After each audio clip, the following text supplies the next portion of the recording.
The year was 1887, and the sky over Birch Hollow, Montana, looked as if heaven itself had lost hope. A cold rain beat down on the muddy main street, turning the dirt to soup beneath the boots of farmers, ranch hands, and drifters who had come for one thing: the auction. Cows, wagons, a few tools, and one woman. Mary May Hollister stood at the far end of the wooden platform, soaked through, trembling, her hair plastered to her face. The crowd whispered among themselves, their laughter cruel, their eyes tired. She could barely stand upright. Her skin was pale, her lips dry, and her arms held tight to a thin shawl that was already more mud than cloth. Her youngest daughter, Rosie, clung to her skirt, crying quietly. Her son Samuel and her other two daughters, Lila and Hannah, waited nearby, huddled under a torn blanket. The auctioneer, a red-faced man with whiskey breath, banged his gavel against the post. "Next lot," he shouted, voice sharp enough to cut through the rain. Widow Hollister and her four young ones. Property seized on account of debt owed to the Birch Hollow Mercantile. Sold as indentured hands for 1 year's service. "Who'll start the bidding?" The townspeople murmured. Someone coughed. Another man chuckled. "Ain't worth feeding," one voice said. "Look at her, barely alive." Mary's knees almost gave way, but she locked them, keeping her chin up as best she could. Her eyes darted across the faces before her. Some familiar, most not. Unkind.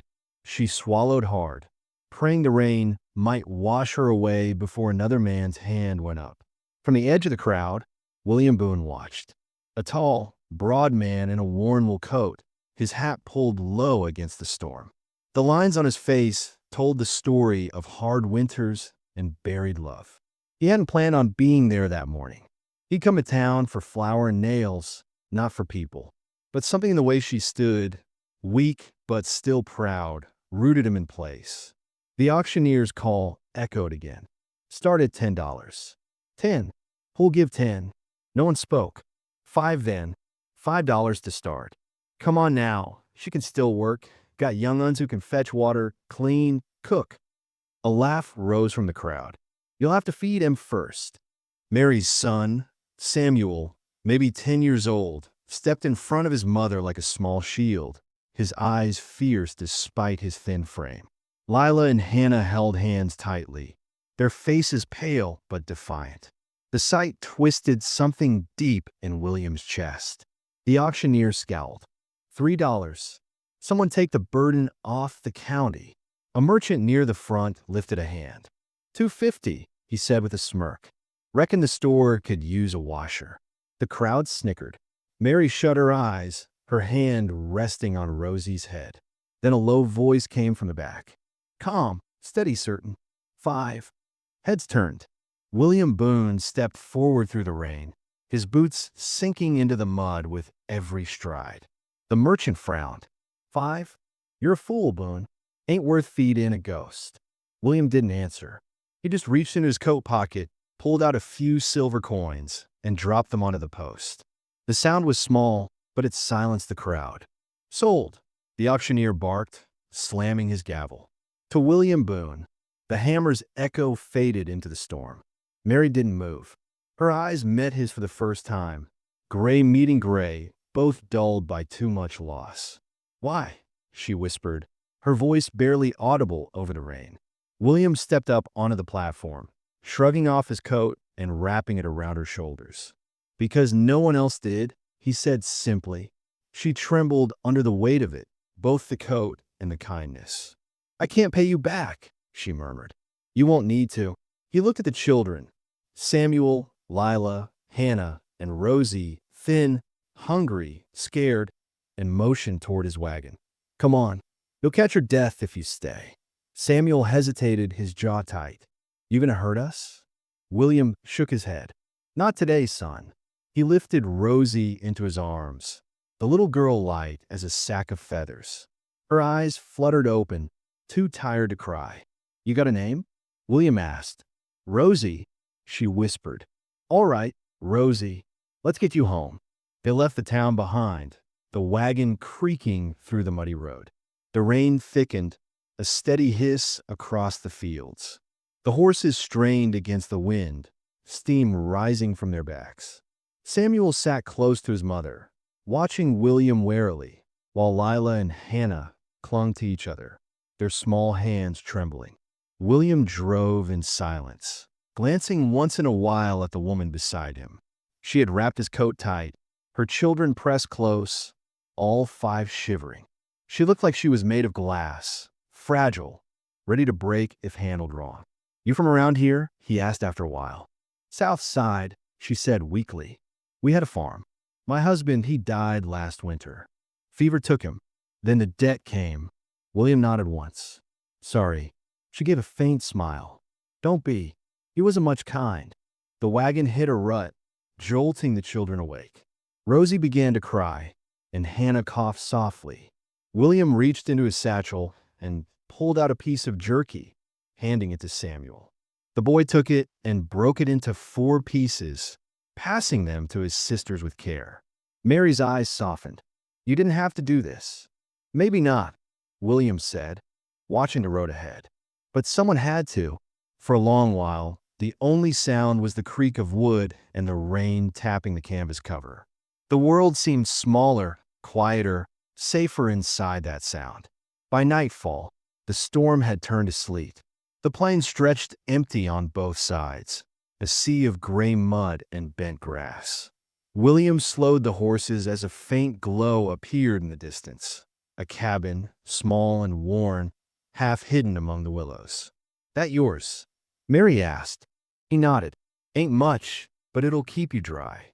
He helped the children down first, steadying Samuel, Lila, Hannah, and Rosie by the hand. Then he turned to Mary. She tried to stand, but her knees gave out. William caught her before she hit the ground. Her skin was hot against his arm, fever burning through her. "You're sick," he said quietly. "Been worse," she murmured, eyes half closed. Inside the cabin, the air smelled of dust and old wood. He built a fire, the crackle of flame fighting the cold. Samuel, Lila, Hannah, and Rosie huddled close, watching him with wide eyes. When he handed them a piece of bread from his pack, they ate slowly, as if afraid it might vanish. William laid Mary on the cot near the hearth. She looked up at him once before sleep took her. "Why'd you really buy me?" she whispered. He stared into the fire, voice low and rough. "Because I know what it's like to lose everything." She drifted off before she could answer. Outside, the rain eased to a drizzle. The plains were quiet except for the horses shifting restlessly in the dark. William stepped out onto the porch, letting the cold hit his face. Somewhere deep inside, the same ache that had haunted him for years stirred again. Not pain this time, but something close to purpose. He looked back through the doorway. Mary slept, her children curled beside her. Samuel protective even in sleep. Lila and Hannah nestled close, and Rosie tucked against her mother's side. The firelight touched Mary's face, soft and fragile in the orange glow. "She'll leave when she's strong," he muttered to himself, "just until she's better." But as the storm rolled over the hills, William Boone knew he was lying. He hadn't just bought a stranger out of pity. He brought home a reason to start living again. The wind cut hard across the Montana plains that night, sharp enough to steal a man's breath. The storm had not passed. It had only changed its shape. The rain came sideways now, icy and bitter. William Boone pulled his hat low and urged the horses forward. Behind him, in the wagon bed, Mary May Hollister lay bundled in old quilts. Her children, Samuel, Lila, Hannah, and Rosie, huddled close beside her, eyes wide with fear every time thunder cracked over the hills. William had seen bad weather before, but something about this storm felt alive, restless, almost angry.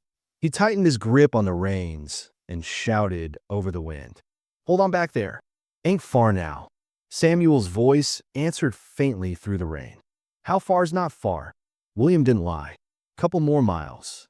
He didn't say those miles were through swampy ground, slick as oil, or that the wagon had started to wobble. He just kept them moving, steady and slow, because that's what a man did when others were depending on him. Rosie began to cry again, small, tired sobs that broke through the sound of the rain. Mary stirred, eyes fluttering open. Her voice was barely a whisper. "Is she all right?" "She's fine," William said, glancing back. "Just scared." Mary tried to sit up, but her strength failed her. Her body trembled with fever, her skin hot even in the cold night air. William could see her hands shaking under the blankets as Lila and Hannah clung to her, their faces pale with worry. "Lie back," he told her. "We'll get you warm soon." She looked at him, her gaze hazy and unfocused. "Why are you helping us, Mr. Boone?" William hesitated before answering. Because no one else would. The rain eased for a moment, long enough for the horses to find a sure path through the mud. In the brief quiet, the only sound was the creak of the wagon and the soft breathing of the children. Samuel keeping watch, Lila and Hannah whispering to each other, Rosie whimpering softly. William looked up through the gray clouds. He could just make out the faint glow of lightning far off to the west. He'd buried his wife under a cedar tree 4 winters ago. He still remembered the day she died. How the world had gone still, as if time itself had frozen out of respect. Since then, he lived by a simple rule. Keep working, keep breathing, and don't get close to anyone you can't bury with your own hands. Yet here he was, hauling a stranger through the storm. A woman who reminded him too much of everything he'd lost: grace, warmth, and a reason to come home at night. By the time the wagon reached the ridge above his property, the rain had turned to a cold mist. Down below, his ranch stretched across the valley. 2 buildings, a small barn, and miles of empty pasture. Smoke still rose from the chimney, thin and steady. "We're here," William said softly. He stopped the horses, climbed down, and waded through the mud to the back of the wagon. The children stared at him with hollow eyes, too exhausted to speak. Samuel wary, Lila and Hannah cautious, Rosie barely awake. He lifted Rosie first, wrapping her in his coat, then helped Samuel, Lila, and Hannah down one by one. When he reached Mary, she tried to stand, but her knees buckled. William caught her again, his arm firm around her shoulders. She felt light, too light. "You ain't walking," he said quietly. "You'll fall." He carried her to the cabin door. The hinges groaned as he pushed it open, letting in a rush of cold air and the smell of wet earth. Inside, the room was dim, lit only by the dying glow of a small fire he'd left burning earlier that morning. He laid her on the cot near the wall and turned to the children. "There's bread and jerky on that shelf," he said. "Eat slow." They obeyed without question, Samuel dividing the food carefully among his sisters, ensuring Rosie got a small piece she could manage. They chewed carefully, as if afraid it might disappear. William knelt by the hearth, tossing in more wood. Sparks jumped, the fire catching quick and bright. Soon the cabin filled with warmth. Steam rose from their clothes, the scent of wet wool and smoke thick in the air. Mary opened her eyes again, watching him move. Her lips parted slightly. "You have a wife?" William froze for half a second, then shook his head. "I had one, long time ago." "I'm sorry," she said, her voice fading. He stirred the fire. "Ain't your fault." For a while neither spoke. The rain outside softened to a whisper. Hannah yawned, curling up near the fire, while Lila tucked a blanket around Rosie. Samuel stared into the flames, as if trying to understand the man who'd saved them. After a long pause, Samuel said, "My pa used to say men like you don't exist." William looked over his shoulder. "That's so." "Yes, sir," said kind men die young. William gave a quiet, tired smile. "Guess I'm just too stubborn." Samuel nodded slowly, his eyelids drooping. Within minutes, all 4 children, Samuel, Lila, Hannah, and Rosie, were asleep in a pile of blankets. Mary lay still on the cot, her breathing shallow but steady. William sat in the chair beside the fire, watching the shadows dance across the walls. He didn't mean to drift off, but the warmth and the rhythm of the rain lulled him. He dreamed of the cedar tree, the one that stood behind the house, where the ground was always damp and the grass never quite grew. In his dream, the tree had blossoms again. His wife stood beneath it, smiling faintly. Then the image shifted. Her face became Mary's, pale but alive, and she was calling his name through the storm. William woke with a start, heart pounding. The fire had burned low, casting the room in orange light. Mary stirred on the cot, her brow damp with sweat. He crossed the room, dipped a rag in cool water, and laid it on her forehead. She opened her eyes just enough to whisper, "Why are you kind to me?" William paused. "Because I can be." Tears slipped from the corners of her eyes. "You don't even know me." He sat back in the chair. "Don't have to." Outside, thunder rolled again, distant now. The storm was moving on. The horses snorted from the stable, restless but alive. William leaned his head against the wall, staring at the ceiling beams above. The smell of pine and smoke filled the room, grounding him. He thought of what he'd said at the auction, that she wasn't his to own. It had been true then, and it was still true now. But somewhere between the town and this cabin, she'd become more than a stranger. She'd become a test of the man he still was, the kind of man his wife used to believe him to be. He rose, tossed another log on the fire, and looked once more toward the sleeping figure on the cot. "Rest, Mary," he murmured under his breath. "You're safe now." Her lips moved faintly in sleep, forming words he couldn't quite hear. Maybe a prayer, maybe his name. William stepped outside, the air crisp and cold. The clouds were breaking apart, revealing stars over the wide Montana sky. He stood on the porch, listening to the steady drip of rain from the roof. For the first time in years, the world didn't feel so empty. He looked toward the horizon, where the faint light of dawn began to rise. "We'll see this storm through," he said softly. "Then maybe there'll be something worth staying for." And as the first pale streaks of morning reached across the plains, William Boone turned back toward the cabin, the only light burning for miles, and let himself believe, if only for a moment, that he wasn't meant to ride alone forever. Morning came slow and pale across the Montana Valley, spreading a thin light over William Boone's ranch. The rain had passed, leaving the ground soft and shining. Mist curled over the fence posts, and the smell of wet earth drifted through the air. Inside the cabin, the fire still burned low. The children, Samuel, Lila, Hannah, and Rosie, stirred first, blinking against the faint light, while their mother slept like someone finally allowed to rest. William sat by the table, sipping coffee gone lukewarm, listening to the creak of the timbers. He hadn't slept much. Every few hours, he'd checked Mary's fever, changed the damp rag on her forehead, and made sure the fire didn't die. Now, in the soft quiet of morning, he found himself staring at the woman he'd pulled from the storm and wondering what came next. Mary woke with a start, eyes wide and unfocused. For a moment, she didn't know where she was.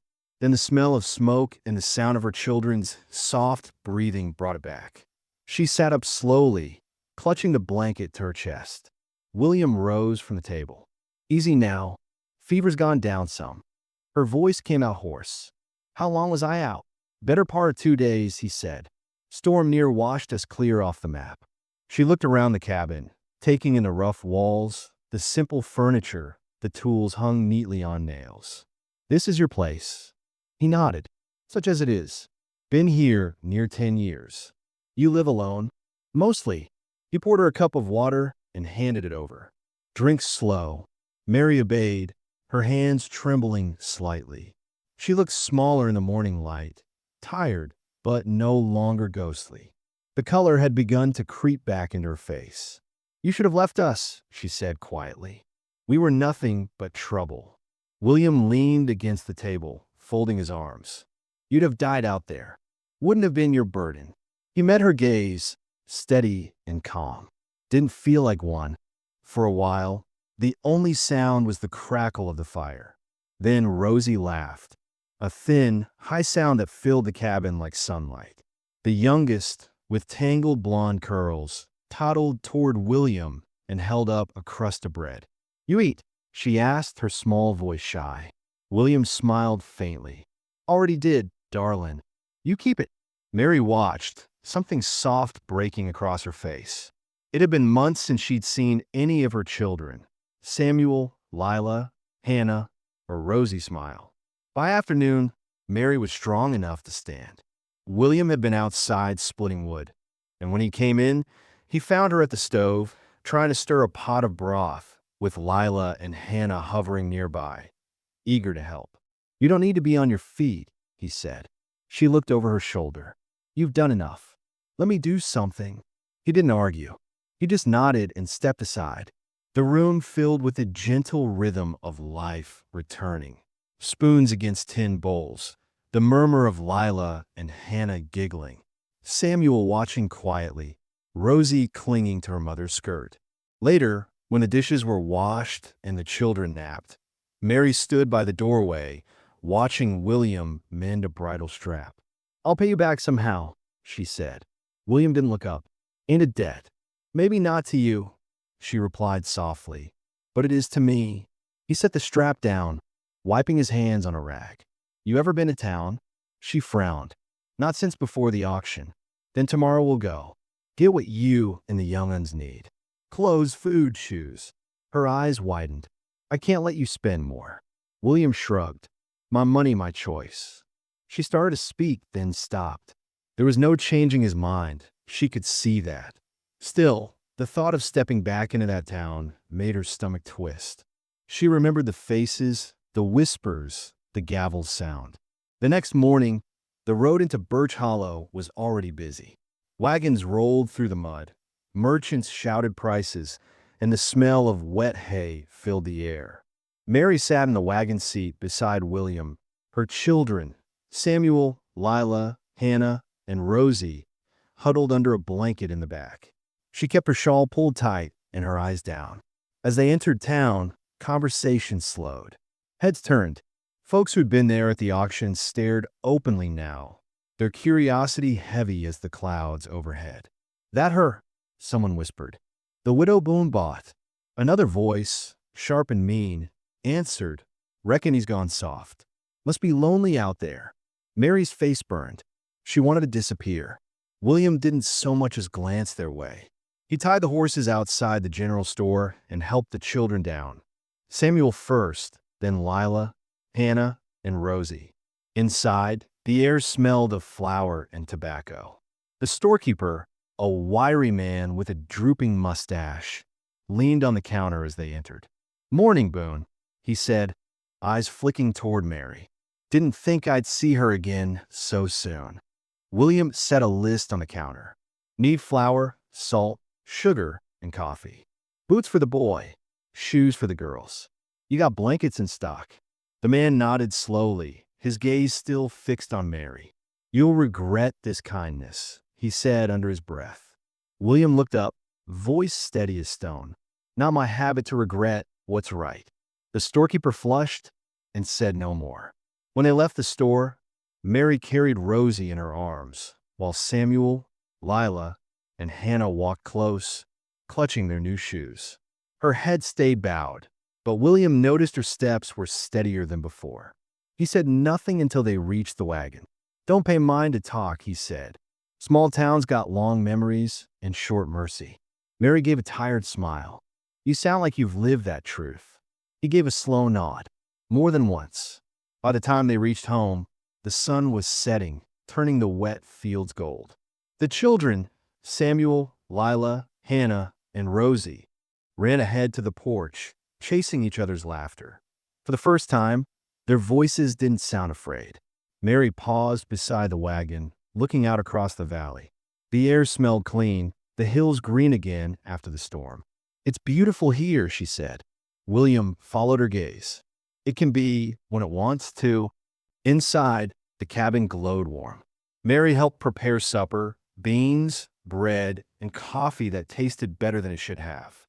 The children ate until they could eat no more, Samuel making sure his sisters got equal shares, Lila and Hannah giggling over a shared joke.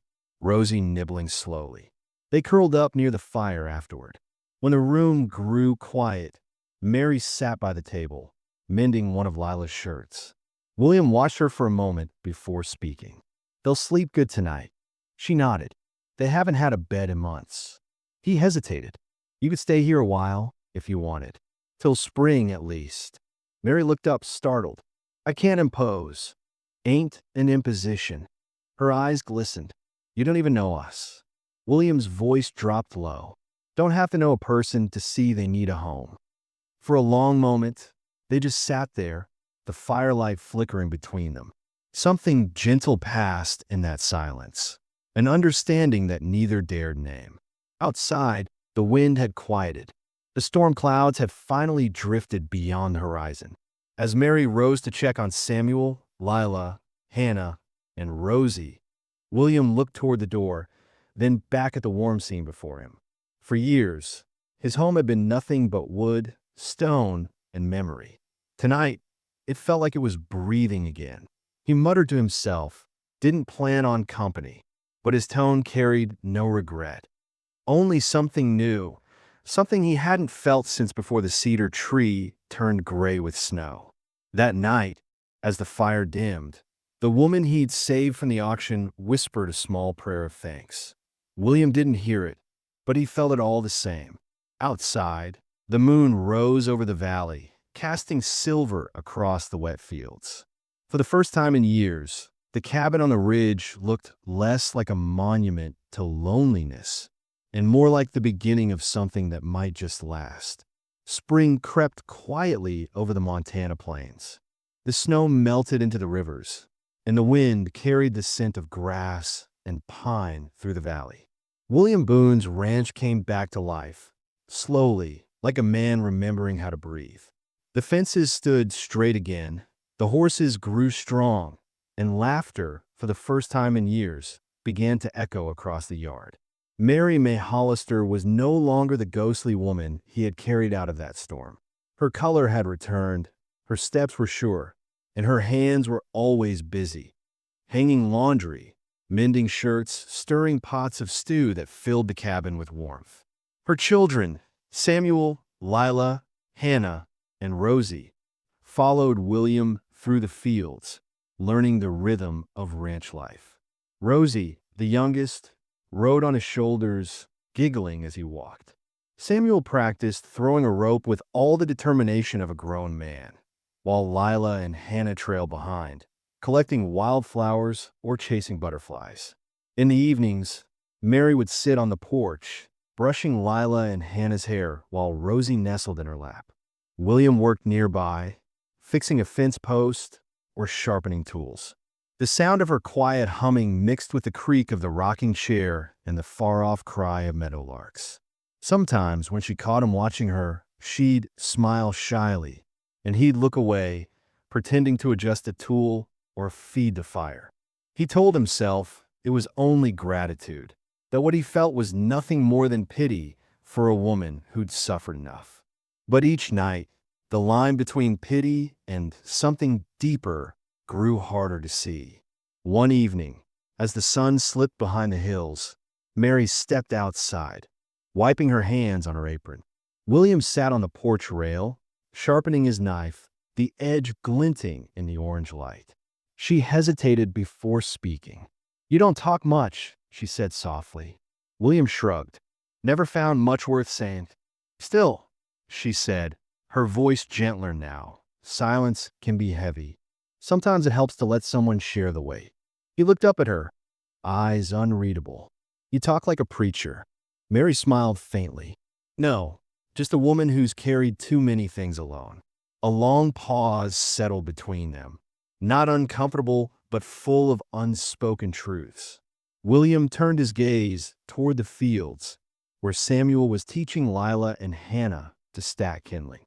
"You think you'll stay when spring's over?" She hesitated, glancing at Rosie playing nearby. "You've done more than anyone ever would, but I don't want to be a burden." "You ain't," he said simply. She looked down, her hands twisting in her apron. "You don't know what kind of trouble follows me." William frowned. "What kind of trouble?"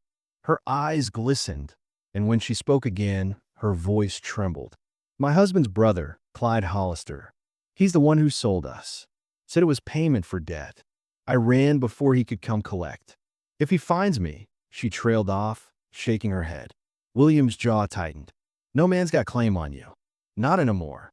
She looked at him, searching his face. "You'd stand against him?" "Wouldn't be the first man I've stood against." Mary smiled through tears. "You don't even know me, William Boone." He gave a small nod. "Don't need to."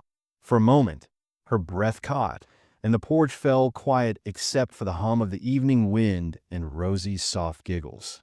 That small exchange settled something between them, something fragile and real, like a bridge built one plank at a time. The days passed easy for a while. The ranch became a rhythm.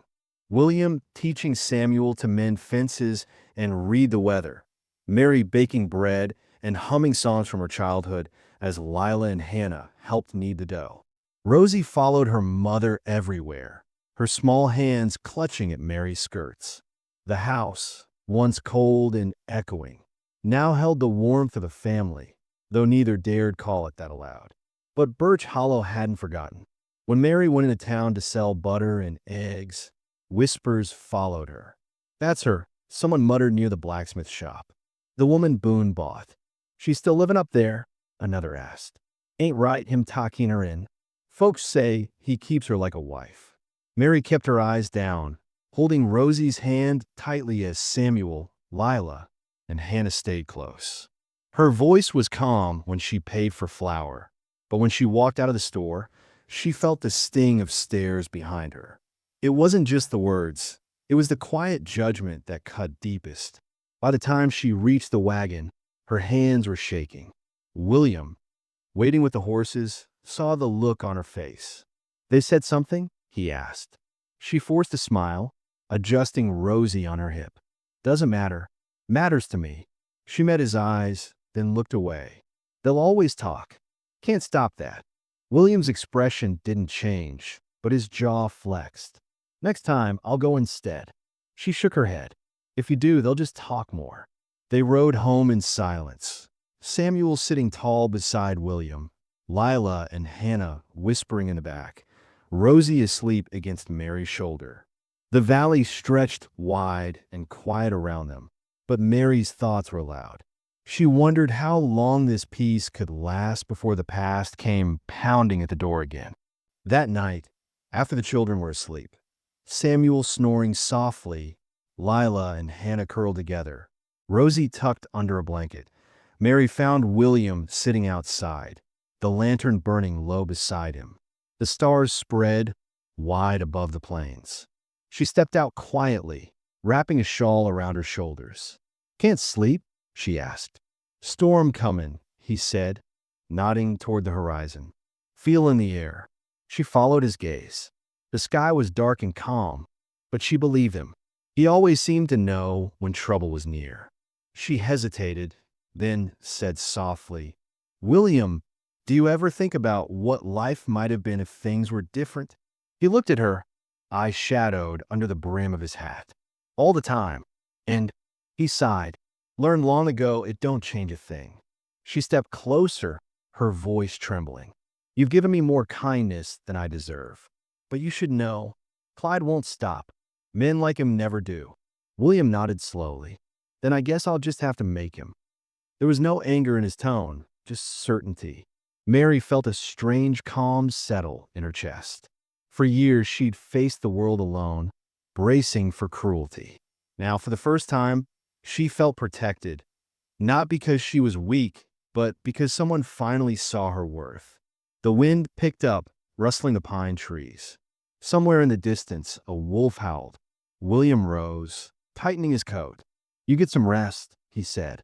"Tomorrow will be a long day." She turned to go, but paused at the door.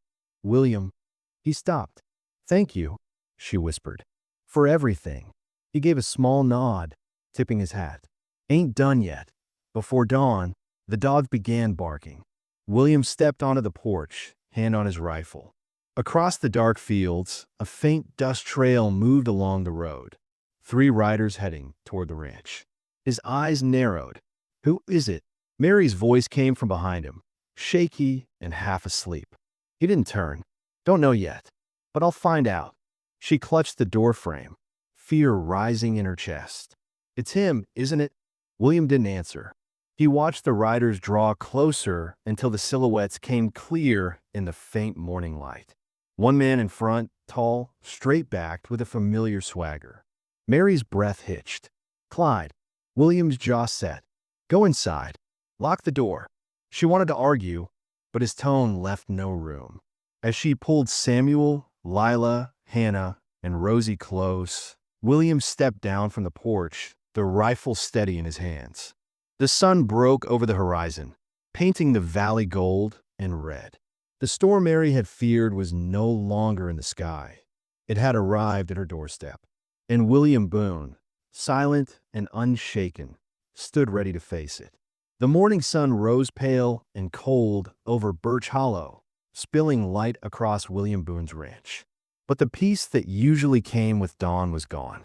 Dust clouds rolled toward the fence line, kicked up by 3 riders, one in front wearing a sheriff's badge that glinted against his vest.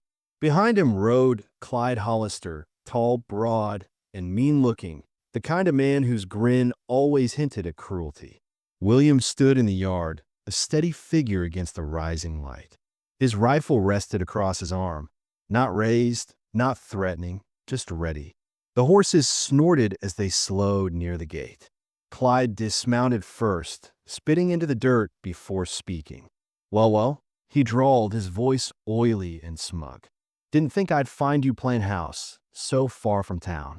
You've been real busy, Boone. Heard you bought yourself a woman and her brats. William didn't move. You got business here? Clyde nodded toward the cabin. That woman belongs to me. William's eyes hardened. You sure about the words you just said? The sheriff, a weary man named Tate, shifted uneasily in his saddle. William, now don't go making this harder. I've got papers here saying she was sold legal, indenture contract signed and witnessed. Clyde's claim stands till the term's done. William's jaw flexed. You look me in the eye and tell me you believe that's right, Tate. The sheriff sighed, glancing between the 2 men. Ain't my place to judge what's right. I just keep the peace. Peace, William said quietly. Ain't no peace in sellin' to livin' like cattle. Clyde smirked. You talk pretty for a fool. But law's law. Now you hand her over, or I'll come take her myself. From the cabin doorway, Mary appeared. Her shawl hung loose around her shoulders, the color gone from her face. Samuel, Lila, Hannah, and Rosie huddled behind her, eyes wide. Please, Clyde, she said, her voice trembling. You got no right to me or them. Clyde's expression hardened. You ran out on debt, Mary. Debt don't just vanish. You belong to the Hollister name till it's paid. William stepped between them, his voice low and even. You take one more step toward her, and you'll answer to me. Clyde's hand dropped to his revolver. You threatening me, Boone? William's eyes narrowed. Not threatening. Promising. For a long moment, the yard went still. The wind quieted, the horses pawed at the dirt, and even the birds seemed to hold their breath. The 2 men stared at each other, the kind of stare that decided whether the next sound would be words or gunfire. Finally, Sheriff Tate cleared his throat. William put the rifle down. Clyde, keep your hand where it is. Nobody's dying over a piece of paper today. William didn't lower the rifle. You take that paper back to town, Tate. Tell whoever wrote it they can burn it. That woman ain't property. Not here. Clyde's face turned red with anger. You got a soft spot for broken things, Boone. You think she loves you? She's using you. Same as she used my brother till he drank himself dead. William's voice stayed calm. Maybe, but if she's using me, then I guess I don't mind being useful. The sheriff looked from one man to the other, shaking his head. This'll only end one way. William nodded. That's the truth of it. The silence broke when Clyde's fingers twitched toward his gun. The motion was small, but enough. William's rifle snapped up in a blur, the hammer cocked. Don't, William said, the word flat and final. Clyde froze. For a second, his bravado slipped, replaced by the cold recognition of a man facing someone who'd already buried more than one ghost. Then he forced a laugh. "You ain't worth hanging for." He turned to his horse. "Come on, boys. Let the hero have his stray dog. Ain't over, Boone. Not by a long shot." As they rode off, Mary sagged against the doorway, her knees giving out. William caught her before she fell, steadying her with one arm. Samuel stepped forward, his fists clenched, while Lila and Hannah held Rosie close. "You all right?" William asked. She shook her head, tears streaming down her face. "He'll come back. He always comes back." William helped her inside, setting her in a chair by the fire. "Let him," he said. "Next time, he won't get past the gate." She looked up at him, trembling. "You shouldn't have stood against him. You could have been killed." He met her gaze. "Ain't much left in me worth killing." Her hand rose, touching his sleeve. "Don't say that." He looked down at her hand, the warmth of it seeping through the fabric. "I meant what I said, Mary. You don't owe that man a thing. Not your past. Not your fear." Her voice cracked. "You don't know what I've done. My husband, he was cruel. I thought I deserved it somehow. That maybe God was punishing me. But Clyde, he made sure I'd never forget that shame." William crouched in front of her, his voice low and firm.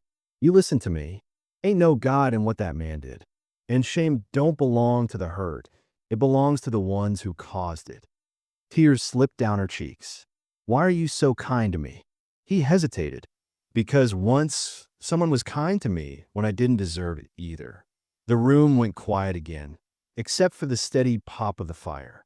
She leaned forward, resting her forehead against his hand. It wasn't a gesture of passion, just human closeness, a moment of shared survival. But to William, it felt like something sacred. Samuel, Lila, Anna, and Rosie watched quietly from the corner, their presence a silent anchor. He didn't move away. He just let her breathe, let her cry. And for the first time since his wife's death, he didn't feel the weight of solitude pressing down on him. Outside, the wind shifted, carrying away the dust that Clyde's horse had kicked up. The land smelled of rain again, like the world had been cleansed, even if only for a moment. After a while, Mary whispered, "You should have let me go that day at the auction." William shook his head. "No, you needed saving." "And you?" she asked softly. "Didn't you?" He didn't answer. He didn't have to. That night, William sat on the porch with his rifle across his knees, watching the moon rise over the plains. The house behind him glowed faintly, the laughter of Samuel, Lila, Hannah, and Rosie seeping through the cracks in the walls.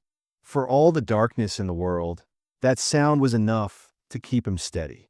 Clyde might return, and the town might keep talking, but William Boone knew one thing for certain. He wasn't the man who'd buried himself beside the cedar tree anymore. He'd found something worth fighting for, and that was more powerful than any fear left in him. When he finally went inside, Mary was asleep on the cot, her children curled beside her, Samuel protective, Lila and Hannah nestled close, Rosie's small hand clutching her mother's sleeve. The firelight flickered across her face, soft and peaceful. William stood there for a moment, hat in hand, then whispered, "You're safe here. Long as I've got breath, you're safe." And though no one answered, the wind outside seemed to agree, whispering through the pines like a promise. Winter returned to the Montana plains quietly, laying a soft blanket of snow over the rolling hills.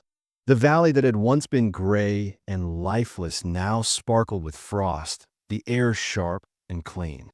William Boone's ranch, which had felt hollow for so long, now carried warmth, laughter, and life. The children, Samuel, Lila, Hannah, and Rosie, ran across the porch in bare feet, their cheeks pink from cold, their voices carrying across the fields like music. Mary moved among them, her hands busy with chores, her heart lighter than it had been in years. It had been months since Clyde Hollister's threat, and though the memory lingered like a shadow, peace had taken root in the home. Samuel, the eldest, practiced reading aloud by the fire, his voice steady and proud. Lila and Hannah helped with small chores, their laughter filling the cabin as they folded blankets or swept the floor.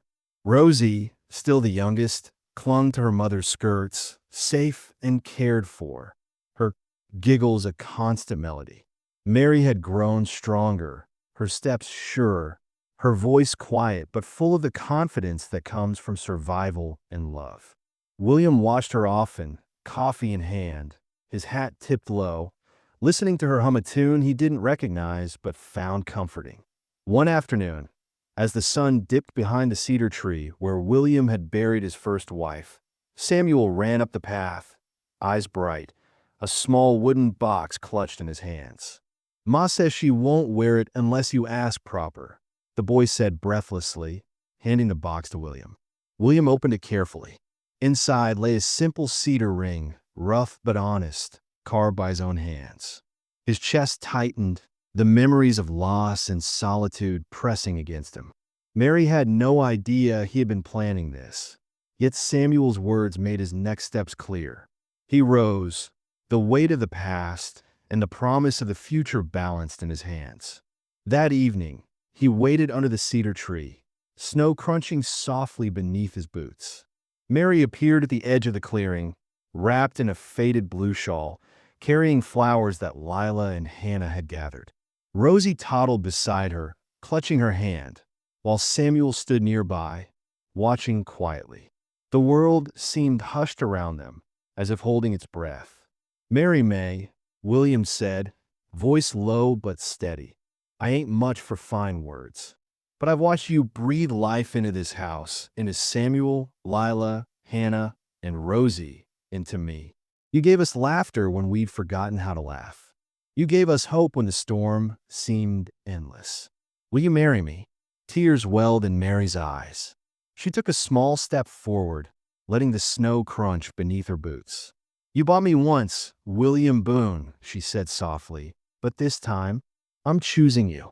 The children gathered close, cheeks flushed, eyes wide. Samuel proud, Lila and Hannah beaming, Rosie clapping her small hands. They didn't speak, but their presence filled the clearing with quiet celebration. William slipped the cedar ring onto Mary's finger. She let out a small, unguarded laugh, and for a long moment, the world felt right. She looked toward the cedar tree, where the snow rested gently over the grave of William's first wife. "Do you think she'd approve?" she asked, her voice trembling with reverence. William's eyes softened. "She'd be grateful someone finally taught me how to live again." He bent and kissed Mary's hand, then drew her into his arms. The children cheered, their laughter bright against the silent, snow-covered plains. Samuel's voice the loudest, Lila and Hannah giggling, Rosie squealing with delight. Above them, the stars began to sparkle through the fading twilight, like blessings scattered across the sky. As the weeks turned into months, the ranch grew into a home in every sense of the word. William taught Samuel the rhythms of the land, how to milk the cows, mend fences, and read the weather. Lila and Hannah learned to tend the small garden Mary had planted near the cabin, their hands eager as they pulled weeds or carried water. Rosie followed her siblings everywhere, her laughter a constant light. Mary's hands, once trembling, moved confidently through chores and care, stitching torn shirts, preparing meals, and singing softly to Rosie at night. Each day, life returned, not with grandeur, but with the quiet certainty of routine, love, and hope. The town of Birch Hollow slowly accepted their presence. Some whispered, some still judged, but the sight of William standing firm, quiet and unwavering, with Mary at his side, silenced much of the gossip. Mary walked through the town with her head held high, Samuel carrying a basket of eggs, Lila and Hannah skipping beside her, Rosie perched on her hip. Their laughter spilled into the streets, and William followed, ever silent, ever protective, a living shield between them and the world's judgment. One evening, as twilight turned the sky gold and blue, Mary found William sitting on the porch, sharpening his knife. "You fixed the chicken coop today," she said softly, leaning against the doorway, Rosie asleep in her arms. He nodded, eyes fixed on the blade. "I got in again last week. Ain't now." She smiled faintly. "You do more for us than you should." He looked up briefly, eyes unreadable. "Maybe it's what I should have done sooner." "For who?" she asked. "For the living," he said, voice low, carrying weight and truth. The words hung between them like a prayer, simple and profound. She didn't ask about the past, the shawls, the ghosts. It was enough to know they were here now, safe, together, with Samuel, Lila, Hannah, and Rosie filling the cabin with life. Winter gave way to spring once more. The snow melted into rivers and streams, and life on the ranch thrived. Samuel ran freely across the fields, teaching Lila and Hannah to ride the gentlest horse, while Rosie chased them, her laughter carrying across the valley. The cabin, once hollow and lifeless, now breathed with warmth and joy.